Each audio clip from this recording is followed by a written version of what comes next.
Hello दोस्तों, तो कैसे हो आप लोग। मैंने जैसे आपको बताया हुआ था पहले से कि मैं कोआ का चैप्टर्स लेने आना हूँ आगे के लेक्चर में, तो मैंने वो किया और आज मैं वो लेक्चर लेके आ गया हूँ जहाँ पे कि मैं कोआ के आगे के टॉपिक्स डिस्कस करूँगा। ठीक है ना। तो बस आप मेरे साथ बने रहिए। कोआ के मैं लगभग सारे टॉपिक्स में डिस्कस कर दूंगा और एंड सेम में मैं ज़रूर से वन शॉट लाने की कोशिश करूँगा। ट्राई करूँगा कि वो सारे टॉपिक्स में कवर करूँ एंड सेम में, लेकिन हाँ एंड सेम में मैं डिटेल में एक्सप्लेन नहीं करूँगा। ठीक है ना। तो आप ज़रूर से ट्राई कीजिए कि मेरे ये जो वीडियोज़ हैं आप उसे अटेंड करिए ताकि आपको पहले से पता हो कि मैं बता क्या रहा हूँ। ठीक है ना। क्योंकि मैं एंड सेम के समय जो वन शॉट लेके आऊँगा वो एक्चुअली में टॉपिक्स होंगे और छोटे छोटे एक्सप्लेनेशन होंगे जो कि मैं पहले से नहीं बताया हूँगा। तो आप ट्राई करें कि मेरे सारे कोआ का वीडियो अटेंड करें। ठीक है ना। तो चलिए कूदते हैं हमारे टॉपिक की तरफ। तो आज का हमारा जो टॉपिक है वो होगा कैश मेमोरी के ऊपर। ठीक है। तो आज हम नॉर्मली सिर्फ इंट्रोडक्शन के ऊपर बात करेंगे कैश मेमोरी का। ठीक है। तो हमारा टॉपिक क्या, अगर आपके पास विलियम स्टॉलिंग्स का बुक है तो ये विलियम स्टॉलिंग का चैप्टर 4 है, कैश मेमोरी। ठीक है। कैश मेमोरी का चैप्टर है। तो सबसे पहले हम कैश मेमोरी में जाने से पहले हम डिस्कस करेंगे मेमोरी के बारे में थोड़ा बहुत। ठीक है ना। तो मेमोरी के बारे में हम डिस्कस क्या करेंगे ना, एक मिनट। मेमोरी के बारे में थोड़ा हम उसका फीचर्स डिस्कस करेंगे। सबसे पहले जो मेन फीचर्स होते हैं ना उनको हम डिस्कस करेंगे, मेन फीचर्स। ठीक है। अब मेन फीचर्स क्या क्या हैं ना, इसके जो कुछ मेन फीचर्स हैं वो होंगे हमारे लोकेशन। अब लोकेशन क्या है, लोकेशन वाला क्या फीचर है, मेन फीचर मेमोरी का ना, हमारा जो मेमोरी होता है ना वो दो तरीके से हो सकते हैं। एक होता है इंटरनल, ठीक है, एक इंटरनल मेमोरी होता है और एक होता है एक्सटर्नल। इंटरनल क्या होता है ना, इंटरनल आपका सीपीयू के साथ ही लगा हुआ होता है, वो आपका कैश मेमोरी हो सकता है। ठीक है ना, वो आपका रैम हो सकता है। लेकिन एक्सटर्नल क्या होता है ना, एक्सटर्नल आपका एक्सटर्नल जैसे कि हार्ड डिस्क वगैरह हो गया, जो भी आपका एक्सटर्नल आप लगाते हो सब आपका एक्सटर्नल में आ जाते हैं। ठीक है ना। तो ये हमारा कुछ ये लोकेशन इस चीज़ के ऊपर डिपेंड करता है कि हमारा मेमोरी किस तरीके का है, एक्सटर्नल है या फिर इंटरनल है। ठीक है ना। तो ये दो चीज़ आते हैं। फिर हमारा जो की फीचर आता है वो होता है कैपेसिटी। कैपेसिटी यानी कि हम बात कर सकते हैं कि हमारा जो इंटरनल या फिर एक्सटर्नल मेमोरी है उसमें हम किस तरीके से हम डेटा स्टोर करते हैं या फिर हम जिस तरीके से डेटा एक्सेस करते हैं, तो वो होता है हमारा वर्ड लेंथ के ऊपर। ठीक है ना। या अदर हम उसको बोलते हैं कि वर्ड के थ्रू हम डेटा स्टोर कर रहे हैं या फिर हम उसको बोलते हैं कि बाइट्स। ठीक है ना। तो कैपेसिटी के बारे में तो आप लोग एक दो लाइन लीजिए, कोई दिक्कत वाली बात नहीं। हमें नॉर्मली मेन फीचर के बारे में पूछा है कि मेन फीचर क्या क्या है, तो हम नॉर्मली पॉइंट्स लिख देंगे, उसके बारे में एक दो लाइन लिख देंगे। लोकेशन हमारा दो तरीके का होता है, इंटरनल एक्सटर्नल। इंटरनल में क्या क्या आता है ना, कैश रैम। एक्सटर्नल में हमारा आता है जो भी हमारा एक्सटर्नल हार्ड डिस्क हो गया फिर जो भी हो गया। कैपेसिटी में क्या आता है ना, वही वर्ड और या फिर बाइट्स के स्टोर में मतलब कि टाइप में हमारा डेटा स्टोर होता है। तो नॉर्मली हमारा जो वर्ड लेंथ होता है वो एक्चुअली में 8, 16 और 32 बिट्स का होता है। ठीक है ना। तो ये हमारा नॉर्मली मेन फीचर्स है, मतलब फीचर यानी कि आप बोल सकते हो कि मतलब कि उसके बारे में हम बता रहे हैं। ठीक है ना। एक नॉर्मली जो हमारा मेमोरी है उसके बारे में हम डिस्कस कर रहे हैं। ठीक है ना। तो उसको नॉर्मली चेक कीजिए। कैपेसिटी के बाद आता है हमारा unit of transfer. Unit of transfer, अब ये क्या होता है ना, यूनिट ऑफ ट्रांसफ़र यानी कि हमारा जो डेटा ट्रांसफ़र होता है, ठीक है ना, वो किस तरीके से होता है, यानी कि किसके बेसिस पे होता है, हम उसके बारे में डिस्कस करेंगे। यानी कि मेमोरी में जो हमारा डेटा ट्रांसफ़र होता है मतलब कि उसका यूनिट क्या होता है। ठीक है ना। तो हम बोल सकते हैं कि वर्ड्स पर लेंथ, यानी कि हमारा कितना वर्ड्स ट्रांसफ़र हो रहा है, या फिर हम बोलते हैं कि कितना ब्लॉक्स ट्रांसफ़र हो रहा है। ब्लॉक्स का मतलब होता है कि कुछ डेटा जो कि एक साथ मतलब कि एक साथ अगर डेटा ट्रांसफ़र होता है वो एक ब्लॉक बोलते हैं हम उसको। ठीक है ना, कि एक ब्लॉक यानी कि एक छोटा सा एरिया जहाँ पे भी कुछ डेटा होंगे हम उसे एक ब्लॉक बोलते हैं। तो हम ऐसा बोल सकते हैं कि जो हमारा डेटा ट्रांसफ़र हो रहा है वो हम ब्लॉक्स के थ्रू कर सकते हैं या फिर वर्ड्स के थ्रू। वर्ड्स यानी कि एक एक डेटा, वर्ड्स का मतलब होता है कि एक एक डेटा। ठीक है ना। फिर हम चलते हैं एक्सेस मेथड। ठीक है ना, कि हमारा जो मेमोरी है उसमें एक्सेस किस तरीके से होता है। ठीक है ना, हम बात करेंगे एक्सेस मेथड। एक्सेस मेथड, ठीक है। तो हमारा जो एक्सेस मेथड होता है वो हमारा एक्सेस मेथड हमारा नॉर्मली 4 टाइप्स के होते हैं। पहला होता है सीक्वेंशियल एक्सेस। ठीक है, सीक्वेंशियल एक्सेस, इसको मैं दूसरे पेन से एक मिनट लिख देता हूँ। ठीक है ना, कौन से पेन से लिखूँ, इस पेन से, चलो। एक होता है सीक्वेंशियल एक्सेस, सीक्वेंशियल एक्सेस। ठीक है ना। और एक होता है हमारा डायरेक्ट एक्सेस, डायरेक्ट एक्सेस। फिर होता है हमारा रैंडम एक्सेस, रैंडम एक्सेस। ठीक है ना। फिर हमारा होता है एसोसिएटिव एक्सेस। हाँ, ये जो मैंने एक्सेस बताया ना इसको थोड़ा ध्यान से सुनिएगा, ठीक है ना, बहुत इंपॉर्टेंट है। एसोसिएटिव एक्सेस, ये हमारे कुछ एक्सेस मेथड्स होते हैं। ठीक ठीक है ना। अब इसके बारे में अभी हम डिस्कस करने वाले हैं कि क्या होते हैं ये एक्चुअली में, किस तरीके से हम इसको यूज़ में लाते हैं, इसके बारे में अभी डिस्कस करेंगे। तो ये एक्सेस मेथड क्या होता है ना, सीक्वेंशियल एक्सेस मतलब कि एक्सेस मतलब क्या होता है कि हम डेटा को कैसे हम रिट्रीव करते हैं, यानी डेटा को हम लोग कैसे एक्सेस करते हैं, उसको हम लोग बोलते हैं एक्सेस मेथड्स, ठीक है ना। तो हम लोग सीक्वेंशियल एक्सेस मतलब होता है कि हमारा सपोज कि ये मेमोरी है, ठीक है ना, ये मेमोरी है, इसमें हमारा डेटा इस तरीके से स्टोर है, ठीक है ना। सपोज कि मुझे इस पोजीशन का डेटा मुझे एक्सेस करना है, तो मैं क्या करूँगा ना, सबसे पहले मैं इस पोजीशन का एक्सेस करूँगा, चेक करूँगा कि मुझे ये वाला डेटा इस डेटा के साथ, सपोज कि डेटा है मेरा, सपोज कि D एक डेटा है, ये इसके साथ मैच कर रहा है कि नहीं कर रहा है, फिर हम इसको चेक करेंगे, फिर इसको चेक करेंगे, फिर जैसे ही यहाँ पे आएंगे मेरे पास डेटा आ गया तो मैं उसे CPU अब उसको ले जाएगा, ये मेरा CPU है, CPU उसको ले जाएगा। तो ये होता है सीक्वेंशियल एक्सेस, जो कि बाद एक के बाद एक बार एक्सेस करते रहेगा, जहाँ पे उसको डेटा मिला बस ले लेगा, ठीक है ना। नहीं, फिर होता है डायरेक्ट एक्सेस। डायरेक्ट एक्सेस क्या होता है ना, डायरेक्ट एक्सेस का मतलब होता है कि एक मेमोरी है मेरा, ठीक है ना, नहीं, एक मेमोरी है, अब उस मेमोरी में मेरा ब्लॉक्स के फॉर्म में उससे एक्सेस करता है, ब्लॉक्स के फॉर्म में। अब ब्लॉक्स का फॉर्म में मतलब क्या हो गया ना, हमारा जो मेमोरी होता है ना वो कुछ ब्लॉक्स में डिवाइड होता है। इसको अगर मैं फिर से ड्रॉ करूँ तो सपोज कि ये मेरा मेमोरी है, ठीक है ना, ये मेरा मेमोरी, ये इसका पहला ब्लॉक हुआ, ये इसका एक और ब्लॉक हुआ, ठीक है ना। तो सपोज कि ये इसका एक और ब्लॉक हुआ, 3 ब्लॉक है सपोज, और इसमें बहुत सारे डेटाज हैं, हर एक ब्लॉक में बहुत सारे डेटा है, ठीक है ना। तो डायरेक्ट एक्सेस का मतलब क्या होता है ना, वो डायरेक्टली एक्सेस करेगा किसको ना, ब्लॉक्स को। यानी कि सपोज कि मेरा डेटा है D, मेरा डेटा है D और यहाँ पे मेरा है CPU, ठीक है ना। तो डायरेक्ट एक्सेस क्या करता है ना, डायरेक्टली वो जो डेटा है वो डेटा कहाँ पे हो सकता है उस ब्लॉक को एक्सेस करेगा, कौन से ब्लॉक में मेरा डेटा हो सकता है, सपोज कि ये ब्लॉक में हो सकता है, तो उसको डायरेक्ट एक्सेस करेगा, उसको सीक्वेंशियली एक के बाद ब्लॉक चेक नहीं करेगा, वो उस ब्लॉक के पास जाएगा, डायरेक्ट उस ब्लॉक के पास जाएगा, और फिर उस ब्लॉक के पास जाने के बाद उसमें जितना डेटा होगा, सपोज कि ये डेटा हर एक को सीक्वेंस वाइज चेक करेगा, ठीक है ना। यानी कि एक एक करके उस ब्लॉक के अंदर एक एक करके चेक करेगा, और उसमें से जो डेटा निकलेगा उसको लाके CPU को दे देगा। यानी कि एक तरीके से बोला जाए तो मेरा जो डायरेक्ट एक्सेस एक्चुअली में होता है वो सीक्वेंशियल एक्सेस भी होता है, रैंडम एक्सेस भी होता है। इसको हम रैंडम, हाफ सेमी रैंडम इसको बोलते हैं, इसको हम लोग सेमी रैंडम बोलते हैं। अब सेमी रैंडम क्यों बोलते हैं उसे हम डिस्कस करेंगे रैंडम एक्सेस में, ठीक है ना। तो उसकी चिंता आप बिल्कुल भी मत कीजिएगा। तो सेमी रैंडम का मतलब मैं बता देता हूँ आपको एक बार में, पहली बात में कि रैंडम का मतलब होता है कि सपोज मेरे पास अगर मेमोरी है उसमें मेरे पास डेटा है बहुत सारा, तो रैंडम का मतलब कि हमें जो डेटा चाहिए, जो भी डेटा, सपोज कि मुझे D डेटा चाहिए CPU को, तो उसको जो भी डेटा चाहिए वो डायरेक्टली जाएगा उस डेटा के पास, उस डेटा उठा के ले आएगा, उस CPU को दे देगा। तो ये बहुत फास्ट होता है, रैंडम एक्सेस जो होता है बहुत फास्ट होता है, ठीक है ना, क्योंकि हमारा क्या कहता है ना कि कम टाइम में हमारे डेटा को ला के दे देता है। तो रैंडम एक्सेस को हम लोग बोल सकते हैं कि ये time to access any location is same, यानी कि किसी भी लोकेशन के डेटा को अगर एक्सेस करेगा तो सबके लिए सेम टाइम होता है, क्योंकि वो हर एक लोकेशन को पकड़ता है और उठा के एक डेटा ला के दे देता है, ठीक है ना। और इसका जो एक्सेस टाइम होता है, रैंडम का जो एक्सेस टाइम होता है, it is independent of sequence.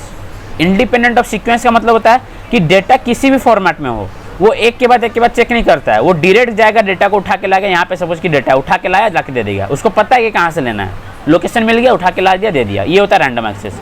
ये नॉर्मली हमारा रैम में होता है। रैम का फुल फॉर्म क्या होता है, रैंडम एक्सेस मेमोरी, इसीलिए इसको हम लोग रैंडम एक्सेस मेमोरी बोलते हैं, ठीक है ना। नहीं, अब बात आता है कि डायरेक्ट एक्सेस। जब मैं डायरेक्ट एक्सेस के बारे में बता रहा था, तो डायरेक्ट एक्सेस में क्या होता है ना, इसका जो एक्सेस होता है, ब्लॉक करने का जो एक्सेस करने का जो तरीका होता है, ब्लॉक को एक्सेस करने का, वो रैंडम एक्सेस की तरह ही होता है। यानी कि वो डायरेक्टली ब्लॉक को एक्सेस कर लेता है, लेकिन उस ब्लॉक के अंदर जो डेटा होता है वो सीक्वेंशियली एक्सेस होता है, ठीक है ना। ध्यान से सुनो, ब्लॉक को एक बार में एक्सेस कर लिया, उसको पता है कि कौन सा ब्लॉक में डेटा होगा, तो डायरेक्ट गया, एक्सेस कर लिया, बोला कि इस ब्लॉक में मेरा डेटा है। अब जाएगा उसके पास एक के बाद कर करके डेटा को चेक करेगा। तो इसका मतलब ये इसके अंदर सीक्वेंस भी चेक कर रहा है, यानी कि ये रैंडम भी है और सीक्वेंस भी है। तो इसीलिए हम इसे बोलते हैं सेमी रैंडम, ठीक है ना। डायरेक्ट एक्सेस इसीलिए सेमी रैंडम होता है। तो हमारा जो सीक्वेंस है वो एक्चुअल सीक्वेंशियल एक्सेस, ये हमारा टाइम जो ना बहुत वेरिएबल होता है। Time is highly variable.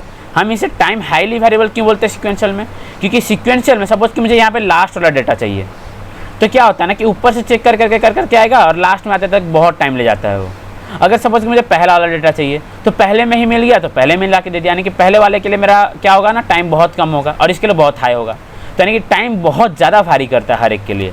लेकिन डायरेक्ट में क्या होता है, डायरेक्ट में ज़्यादा वैरी नहीं करता, क्योंकि वो क्या करता है ना कि ब्लॉक को डायरेक्ट एक्सेस करता है, ब्लॉक को रैंडमली की तरह एक्सेस करता है और उसके अंदर के डेटा को सीक्वेंस वाइज एक्सेस करता है।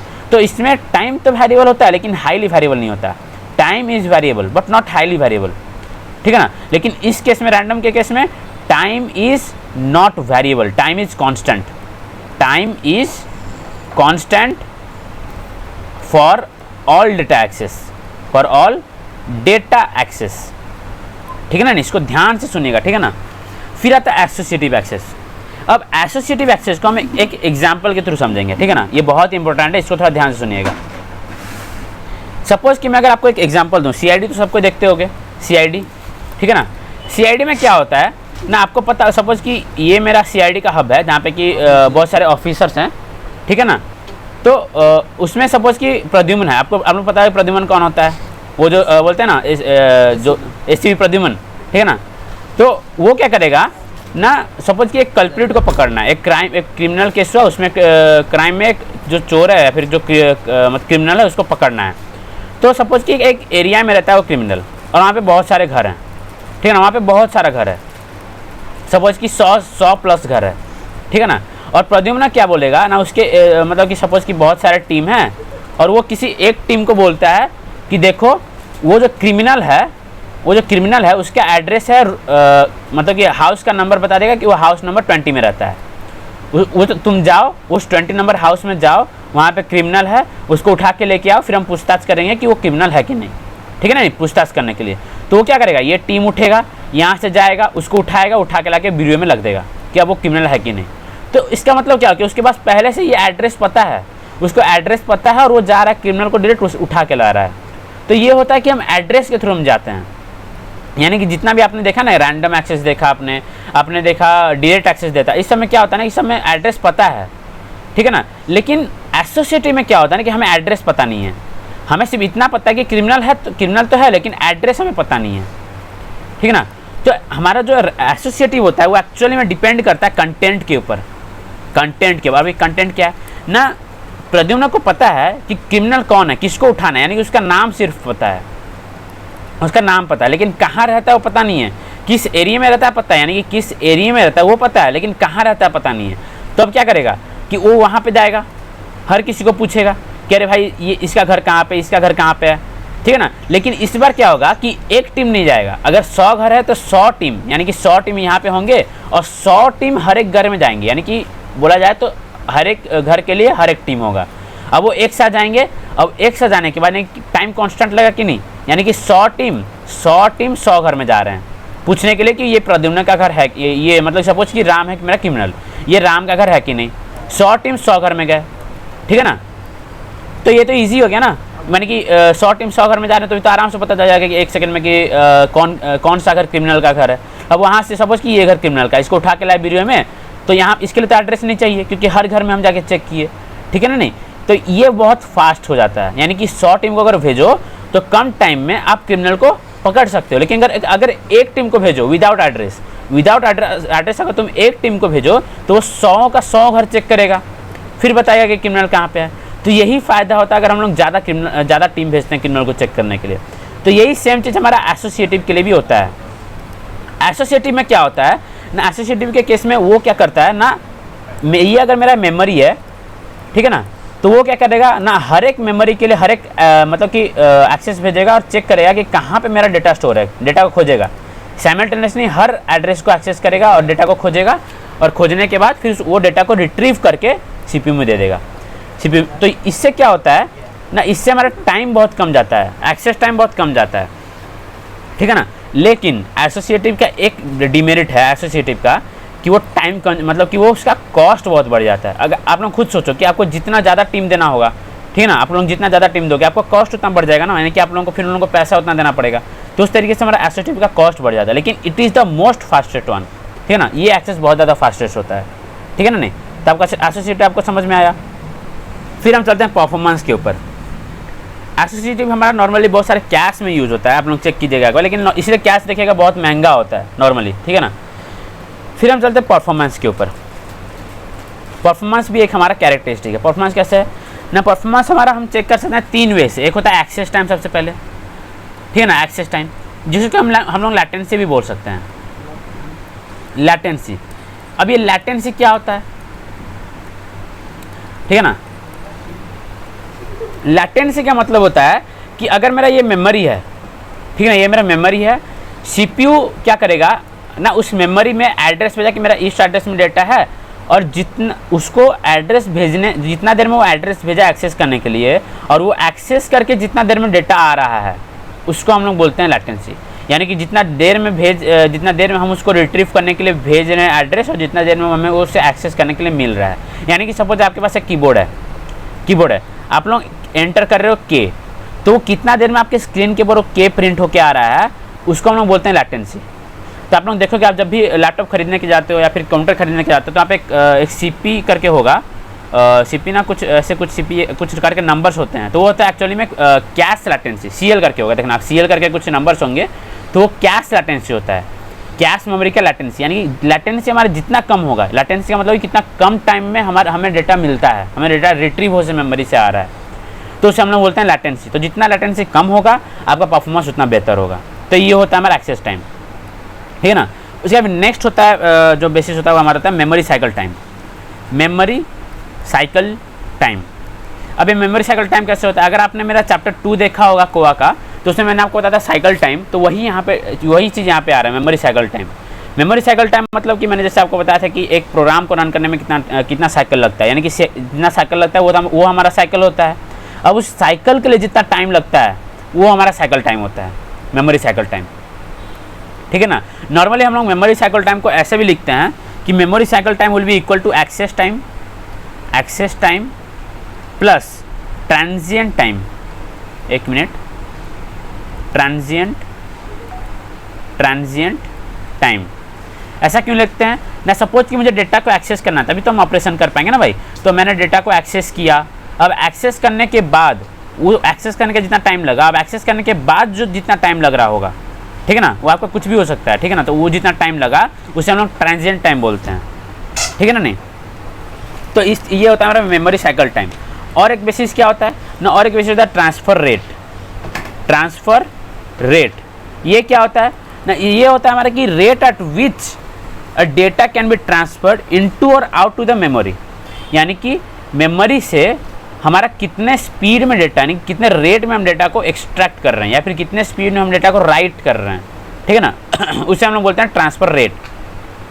ट्रांसफ़र रेट का जो हमारा होता है ना, transfer rate, it will be inversely proportional to memory cycle time. मैंने ये आपको तब बोला था जब मैं चैप्टर 2 पढ़ा रहा था, आपको याद होगा चैप्टर 2 पढ़ा था, दैट इज़ मैंने शायद परफॉर्मेंस इश्यूज में मैंने पढ़ाया था। आपने मेरा वीडियोज़ नहीं देखा था, उसको ज़रूर से देख लें, ठीक है ना। तो उससे मैंने ये चीज़ बताया था ट्रांसफ़र रेट के बारे में, ठीक है ना। ट्रांसफ़र रेट के रिलेटेड एक और फॉर्मूला होता है ना, बता दे रहा हूँ क्या होता है ना, Tn will be equal to TA plus n/r, ठीक है ना, TA प्लस n/r। ये क्या होता है ना, Tn मेरा होता है एवरेज टाइम टू रीड और राइट n बिट्स, यानी कि मुझे रीड और राइट परफॉर्म करने के लिए जितना एवरेज टाइम लगता है उसको हम लोग बोलते हैं Tn। हाँ, TA क्या होता है, TA होता है एवरेज एक्सेस टाइम, ठीक है ना, एवरेज एक्सेस टाइम, ये होता है हमारा TA, ठीक है। n क्या होता है, n होता है नंबर ऑफ बीट्स, ठीक है ना, और r होता है मेरा ट्रांसफ़र रेट, ठीक है ना। तो इसको याद रखिएगा, इस फॉर्मूला को। ये फॉर्मूला नॉर्मली अभी तो हमारे यूज़ में नहीं आएगा, जब क्वेश्चन होगा तब मैं आपको बता दूंगा, ठीक है। फिर चलते हैं, हमारा जो और एक कैरेक्टरिस्टिक होता है वो हमारा होता है फिजिकल टाइप्स। एक मिनट,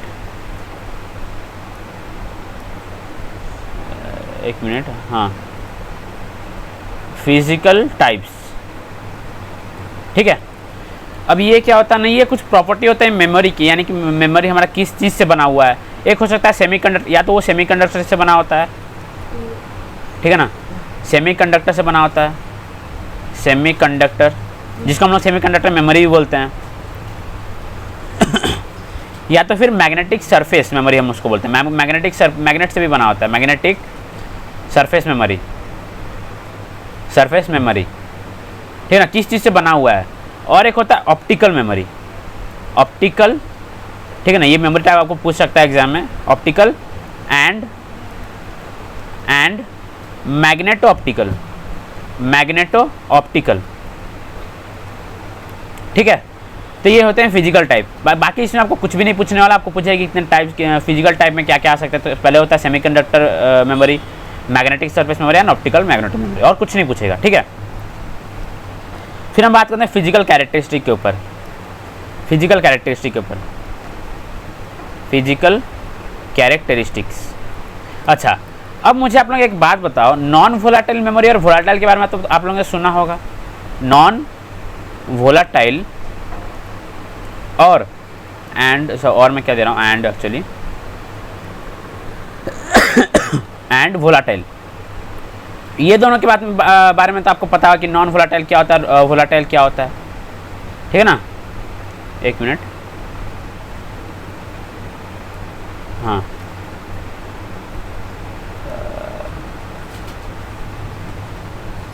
हाँ, आप लोगों को तो पता होगा कि नॉन वोलाटाइल क्या होता है, वोलाटाइल क्या होता है। नॉन वोलाटाइल का मतलब क्या होता है, जल्दी से बताना, नॉन वोलाटाइल क्या होता है। नॉन वोलाटाइल का मतलब होता है कि रोम, मतलब कि जिस मेमोरी को, यानी कि सपोज कि ऐसा मेमोरी, नॉन वोलाटाइल मेमोरी का ऐसा मेमोरी होता है जिसका कि अगर हम पावर ऑफ कर दें तो भी उसमें डेटा सब रहता है। मतलब कि जैसे कि आपका रैम हो गया, अगर रैम होता है आपका वोलाटाइल, रैम आपका वोलाटाइल क्यों होता है ना, सपोज कि अगर आप लैपटॉप को बंद कर दो तो रैम में जो भी स्टोर होता है वो क्या होता है, वैनिश हो जाता है कि नहीं। जैसे कि सपोज कि ये मेरा स्क्रीन ओपन है, मैंने व्हाइट बोर्ड ओपन कर दिया, मैंने इतना सब कुछ ओपन कर दिया, जैसे ही मैं शट डाउन कर दूंगा, शट डाउन करके मैं जैसे ये ओपन करूँगा फिर से लैपटॉप, क्या ये मेरा व्हाइट बोर्ड ओपन होगा, व्हाइट बोर्ड नहीं होगा, क्योंकि वो रैम में था, रैम में वो चीज़ ओपन होके था। रोम में क्या होता है कि रोम में जो चीज़ स्टोर हो गया वो हो गया, वो पावर ऑफ करने के बाद ही वो डिलीट नहीं होता, उसको हम लोग नॉन वोलाटाइल बोलते हैं, ठीक है ना, समझ में आया।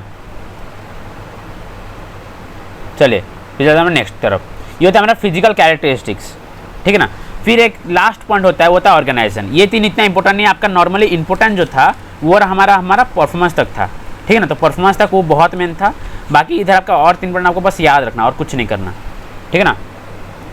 और एक होता है ऑर्गेनाइजेशन। ऑर्गेनाइजेशन कुछ नहीं होता, बस कैसे हम ऑर्गेनाइज, एक मिनट मैं इसको लिख देता हूँ, ठीक है, ऑर्गेनाइजेशन, ठीक है ना। ये कुछ नहीं होता, this is the arrangement of bits to word, यानी कि हम किस तरीके से मेमोरी में बीट्स या फिर वर्ड्स को अरेंज करते हैं, और कुछ नहीं है, ठीक है। ऑर्गेनाइजेशन बस इतना है। तो ये नॉर्मली हमारा जितना भी हमने अभी तक पढ़ा, ये बस हमारा प्रॉपर्टीज़ था। क्या था हमारा, प्रॉपर्टीज़ था, properties of a memory, of a memory, ठीक है ना। नहीं, अभी हम आगे जो पढ़ेंगे, हम धीरे धीरे हम आपको कैश की तरफ कैश की तरफ हम लेते जाएंगे, ठीक है ना। तो अभी आप कैश में आप कैसे पहुंच जाएगा आपको पता नहीं चलेगा, बस आप सुनते रहो, ठीक है ना।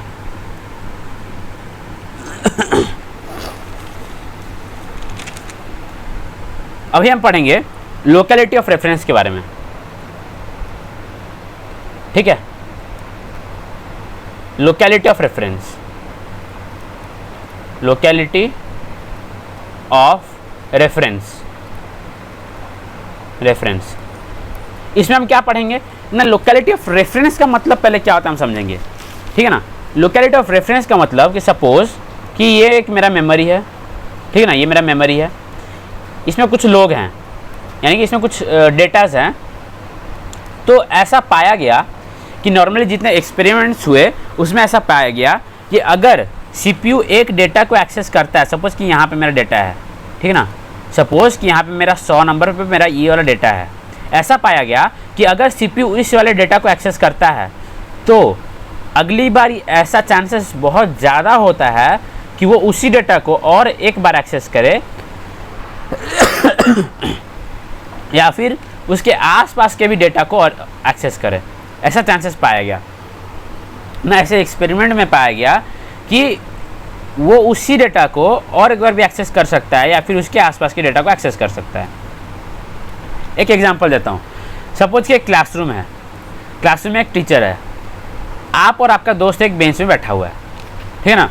तो आपने बहुत बदमाश हो, ठीक है ना, आपने एक बदमाशी किया, टीचर गया आपको मारा, तो टीचर जैसे ही आपको आके मारता है तो उसके साइड वाले दोस्त का प्रोबेबिलिटी बढ़ जाता है कि वो भी मार खाएगा, तो वो भी बेचारा डर जाता है क्योंकि उसको पता होता है कि अगर मेरा दोस्त मार खाया तो मैं भी मार खाने वाला हूँ, ठीक है ना। तो ठीक उसी तरीके से मेमोरी के साथ भी होता है। क्या होता है ना, जब मेरा CPU एक डेटा को एक्सेस करता है तो उसके आसपास आस पड़ोस का भी चांसेस बढ़ जाता है कि उनमें से डेटा एक्सेस होगा नेक्स्ट टाइम या फिर वही डेटा एक्सेस होगा। तो इसी चीज़ को हम लोग बोलते हैं लोकेलिटी ऑफ रेफरेंस।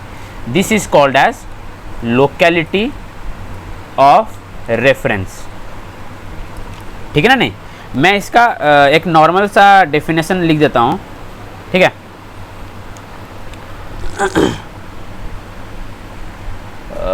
एक मिनट, इसका पहले मैं टाइप्स बताता हूँ फिर मैं डेफिनेशन लूँगा, ठीक है। टाइप्स क्या क्या होगा ना, देखिए लोकेलिटी ऑफ रेफरेंस जो है ना हमारा नॉर्मली दो टाइप का होता है। क्या क्या होता है ना, एक होता है हमारा टेम्पोरल, ठीक है, टेम्पोरल, और एक होता है हमारा स्पेशियल, ठीक है ना। एक टेम्पोरल होता है, एक स्पेशियल होता है। तो दोनों का मतलब क्या हुआ ना, अगर मेरा CPU उसी डेटा, जिस डेटा को उसने पहले एक्सेस किया हुआ था उसी डेटा को नेक्स्ट टाइम एक्सेस करता है, यानी कि इस डेटा को एक्सेस किया होता अगर इसी डेटा को नेक्स्ट टाइम एक्सेस करता है तो उसे हम बोलते हैं टेम्पोरल लोकेलिटी ऑफ रेफरेंस, ठीक है ना। लेकिन अगर मेरा CPU नेक्स्ट टाइम उसको एक्सेस नहीं करके उसके आस पड़ोस लोगों को अगर एक्सेस करता है तो हम उसे बोलते हैं स्पेशियल, ठीक है ना। टेम्पोरल हमारा क्या होता है, टेम्पोरल हमारा बेस्ड ऑन टाइम होता है, यानी कि टाइम कुछ टाइम के बाद उसी को एक्सेस करेगा, ऐसा हम लोग मानते हैं, तो उसे टेम्पोरल बोलते हैं। स्पेशियल क्या होता है ना, बेस्ड ऑन स्पेस होता है, बेस्ड ऑन स्पेस, ठीक है। चलो, तो ये आप लोगों को समझ में आया कि लोकेलिटी ऑफ रेफरेंस क्या होता है, कैसे होता है, ठीक है ना। नहीं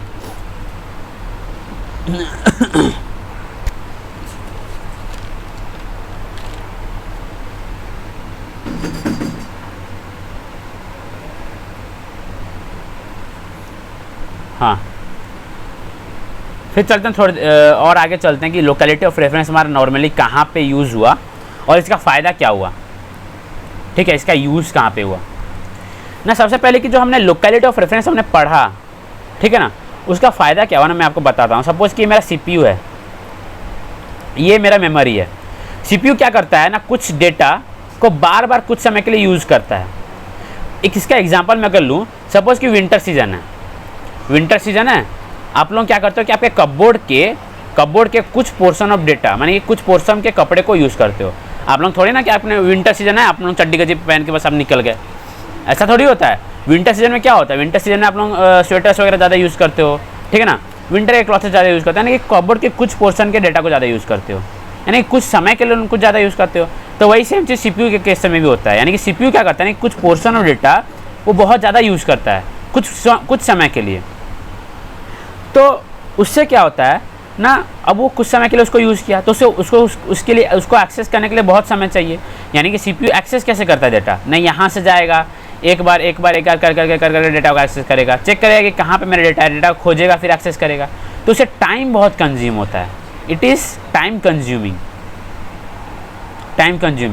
तो इससे प्रॉब्लम क्या होता है कि टाइम तो कंज्यूम हुआ ही है, वहाँ पे जाएगा, खोजेगा, लेके आएगा, तो वहीं पे मेरा कैश मेमोरी का इंट्रोडक्शन हुआ, वहीं पे मेरा कैश मेमोरी पिक्चर में आया। यानी कि जो डेटा मेरा बार बार कुछ समय के लिए एक्सेस होने वाला है, यहाँ पे मैं बीच में कैश मेमोरी लगा दूंगा, ठीक है, कैश मेमोरी लगा दूंगा, और मैं बोलूँगा कि जो डेटा मेरा अभी रिसेंटली यूज़ हुआ उसको मैं लाके कैश में रख देता हूँ, ताकि अगर मेरा वो डेटा सेम डेटा अगर मेरा फिर से यूज़ होने वाला होगा तो CPU क्या करेगा ना, उसको पहले कैश में चेक करेगा कि है कि नहीं। अगर कैश में होता है तो तुरंत उसको ला के दे देगा, बोले कि देखो भाई मेरे पास है, बस मैं ला के दे रहा हूँ, ठीक है ना। तो उससे फ़ायदा ये हुआ कि अब CPU को बार बार मेमोरी में जाके बार बार डेटा को चेक नहीं करना पड़ेगा कि मेरा डेटा कहाँ है, ऐसे खोजेगा फिर ला के देगा, वैसे टाइम कंज्यूमिंग नहीं होगा फिर, ठीक है ना। तो मेरा जो अभी डायग्राम बनता है कैश मेमोरी और CPU का, कुछ इस तरीके से बनेगा ना। अगर मेरा यहाँ पे CPU है और मेरा यहाँ पे मेन मेमोरी है, ठीक है ना, मेन मेमोरी को मैं MM से डिनोट कर देता हूँ, ठीक है ना। तो मेरा बीच में कैश आ जाएगा, कैश मेमोरी आ जाएगा, कैश मेमोरी, और CPU इसके साथ कनेक्ट होगा, देन इसके साथ कनेक्ट होगा, और फिर ये इसके साथ ऐसे कनेक्ट होगा, ठीक है ना। तो क्या होगा ना, सपोज कि सीपीयू को एक डेटा चाहिए, ठीक है ना, लेकिन वो कैश में नहीं है, तो क्या करेगा ना कि मेन मेमोरी के पास जाएगा, वो डेटा सपोज कि यहाँ पे डेटा है, उस डेटा को उठा के कैश में डाल देगा और फिर वो डेटा ला के सीपीयू को मिल दे देगा, क्योंकि सीपीयू को चाहिए। अब उसी डेटा को सीपीयू को और एक बार चाहिए, तो फिर वो क्या करेगा, कैश के पास जाएगा, चेक करेगा, कैश के पास होगा तो यहीं से घूम जाएगा, यानी कि उसको अब नहीं चाहिए, उसको अब मेन मेमोरी में चेक ही नहीं करना, ठीक है ना, उसको कैश में ही मिल गया, उसका टाइम कंज्यूमर नहीं होगा, ठीक है ना। तो इसको हम लोग इसीलिए कैश मेमोरी यहाँ पे इंट्रोड्यूस हुआ, क्योंकि वो ब्लॉक जो डेटा है, वो जो ब्लॉक ऑफ डेटा है वो यहाँ पे आके अभी स्टोर हो चुका है, ठीक है ना। तो कैश के कंसेप्ट में दो और कंसेप्ट आते हैं।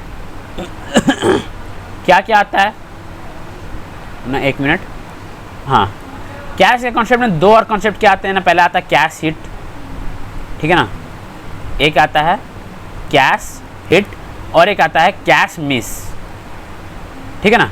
अब कैश हिट और कैश मिस क्या होता है ना, सपोज कि मेरे सीपीयू से मैंने एक डेटा को एक्सेस करने की ट्राई किया, मैं चाहता हूँ कि मुझे एक डेटा ला के दो, अगर वो डेटा तुम्हारा कैश मेमोरी में मिल जाता है, यानी कैश मेमोरी में अगर प्रेजेंट है, तो उसे हम बोलते हैं कैश हिट। बच्चे लोग क्या करते हैं, कैश मिस और कैश हिट भूलते नहीं, बहुत ईजी एग्जांपल है, आप लोग ध्यान सुनो। जब कैश मेमोरी में वो डेटा मिला तो हम बोलते हैं उसे कैश हिट, अगर कैश मेमोरी में नहीं है तो होता है कैश हिट, यानी कि अब वो मेन मेमोरी में जाएगा, मेन मेमोरी से डेटा लेके आएगा, फिर कैश मेमोरी ला के रख देगा, ठीक है ना, नहीं, तो उसे हम लोग कैश मिस बोलते हैं, ठीक है ना, नहीं।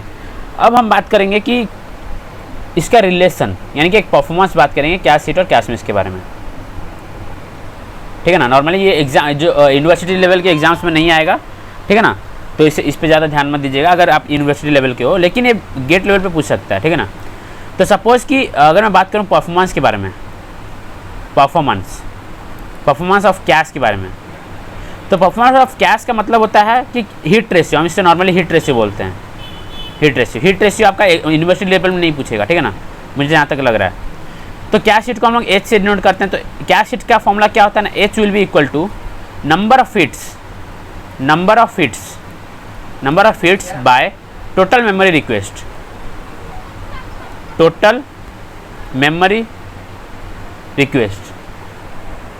है ना, टोटल मेमोरी रिक्वेस्ट, ये हमारा होता है परफॉर्मेंस ऑफ कैश, ठीक है। चलिए अब हम बात करेंगे कि कैश एक्सेस जो हम लोग करते हैं ना, वो कितने तरीके से कर सकते हैं। हम लोग पढ़ा था टाइप्स ऑफ एक्सेस पढ़ा था हमने, लेकिन कैश में हम डेटा कितने तरीके से एक्सेस कर सकते हैं, ठीक है ना, हम उसके बारे में पूछेंगे, बात करेंगे अभी हम। सपोज कि cache access, types of cache access, ठीक है ना। चलिए, तो पहला जो होता है वो होता है हमारा साइमल्टेनियस, एक मिनट, पहला जो एक्सेस होता है वो होता है साइमल्टेनियस एक्सेस, एक्सेस, ठीक है। साइमल्टेनियस एक्सेस का मतलब क्या होता है ना, सपोज कि इसको हम लोग नॉर्मली पैरेलल एक्सेस भी बोलते हैं, पैरेलल एक्सेस, ठीक है ना। अब इसका मतलब क्या होता है ना, देखिए, सपोज कि मेरे पास ये सीपीयू है, ठीक है ना, और मेरे पास है यहाँ पे मेन मेमोरी, ठीक है ना, नहीं। अब सपोज कि यहाँ से इसका कनेक्टेड है कैश मेमोरी कनेक्टेड है, ठीक है, और यहाँ से कनेक्टेड है मेरा मेन मेमोरी। अब सपोज कि मुझे एक्सेस करना है डेटा कैश से, ठीक है ना, तो सपोज कि मुझे किसी सीपीयू ने एक रिक्वेस्ट भेजा कि मुझे एक डेटा चाहिए, सीपीयू ने बोला कि मुझे एक डेटा चाहिए, ठीक है। तो साइमल्टेनियस में क्या होता है कि यहाँ से और यहाँ से दोनों से रिक्वेस्ट जाता है, ठीक है ना, एक साथ रिक्वेस्ट जाता है, मेन मेमोरी की तरफ भी जाता है, कैश में भी जाता है, एक ही साथ जाता है। अगर उसे कैश में वो डेटा मिल गया तो वो मेन मेमोरी में चेक नहीं करेगा, फटाफट वहीं से ला के डेटा दे देगा, वहीं से डेटा उसको ला के दे देगा, ठीक है ना। तो इससे हम लोग बोलते हैं साइमल्टेनियस एक्सेस। लेकिन अगर मैं बात करूँ हायरार्किकल एक्सेस के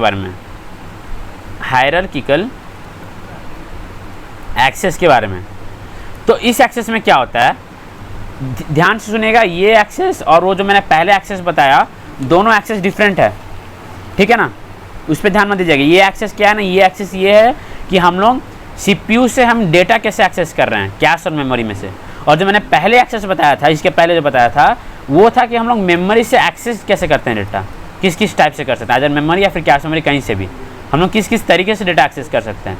लेकिन ये जो एक्सेस मैंने पढ़ा रहा हूँ अभी, इसका मतलब है कि हम लोग कैश और मेमोरी से हम लोग कैसे एक्सेस कर सकते हैं, ठीक है ना। तो डिफरेंस समझिएगा, डिफरेंस में कन्फ्यूज़न नहीं, ठीक है ना। तो हायरार्किकल में क्या होता है ना, हायरार्किकल में वो एक साथ नहीं भेजता, वो सबसे पहले सीपीयू में चेक करेगा, पहले यहाँ से जाएगा सीपीयू में चेक करेगा, मैं कैश में चेक करेगा कि यहाँ पे डेटा है कि नहीं। अगर डेटा नहीं होगा तब ये मेन मेमोरी में जाता है, ठीक है ना, तब ये मेन मेमोरी में जाता है और यहाँ से डेटा लाके यहाँ पे देता है। तो फिर हम लोग इसको हायरार्किकल को हम लोग सीरियल एक्सेस भी बोलते हैं, सीरियल, क्योंकि वो यहाँ पे चेक करता है, देन फिर मेन मेमोरी से आके डेटा को लाके फिर लाके देता है, और उसको और जो ब्लॉक में डेटा होता है वो ब्लॉक को लाके वो कैश में लाके रख देता है, क्योंकि हमारा वो नेक्स्ट टाइम भी यूज हो सकता है, ठीक है ना। तो ये हमारा हायरार्किकल एक्सेस हुआ, ठीक है ना। तो यहीं तक हम लोग को पढ़ना था आज के लिए, क्योंकि मैं आपको जो भी आज बताया ना वो सिर्फ इंट्रोडक्शन था कि कैश मेमोरी क्या होता है, लोकेलिटी ऑफ रेफरेंस क्या होता है, हम लोग लोकेलिटी ऑफ रेफरेंस क्यों पढ़े, लोकेलिटी ऑफ रेफरेंस हमने क्यों पढ़ा, क्योंकि हमारा ऐसा पाया गया ना कि जिस डेटा को एक्सेस करता है ऐसा भी हो सकता है कि उसके आसपास के डेटा को नेक्स्ट टाइम एक्सेस करें। तो इसीलिए हम लोग बेटर होगा कि उस ब्लॉक ऑफ डेटा को हम लोग कैश में ला के रख दें, ताकि जब भी जरूरत पड़े हम फटाफट उसको कैश से डेटा एक्सेस कर लें, हमें मेन मेमोरी में जाके हम उसे बार बार हमें खोजना ना पड़े, क्योंकि खोजना बहुत बड़ा प्रोसेस हो जाता है और टाइम कंज्यूमिंग होता है, ठीक है ना। तो आज के लेक्चर में हमने बस इतना जाना कि कैश मेमोरी क्या होता है, हमने की फीचर्स हमने जाना मेमोरी के बारे में, ठीक है ना। अभी नेक्स्ट लेक्चर में मैं लाऊंगा कुछ हायरार्की फीचर्स के बारे में और कैश मेमोरी के कुछ और आगे के टॉपिक्स पढ़ेंगे, ठीक है। तो बस आप इसी तरह मेरे साथ बने रहिए, सब्सक्राइब कीजिए, शेयर करते रहिए और जितना हो सकता है आप लाइक के बटन को दबाइए, ताकि मुझे मोटिवेशन मिले, ताकि मैं और भी आपके लिए वीडियोज़ लाते रहूँ, ठीक है ना। तो कोआ का मैं और नेक्स्ट लेक्चर में आपको आगे के टॉपिक समझाऊंगा, तो बस आप बने रहिए मेरे साथ, ठीक है। फिर मिलते हैं नेक्स्ट लेक्चर में, धन्यवाद।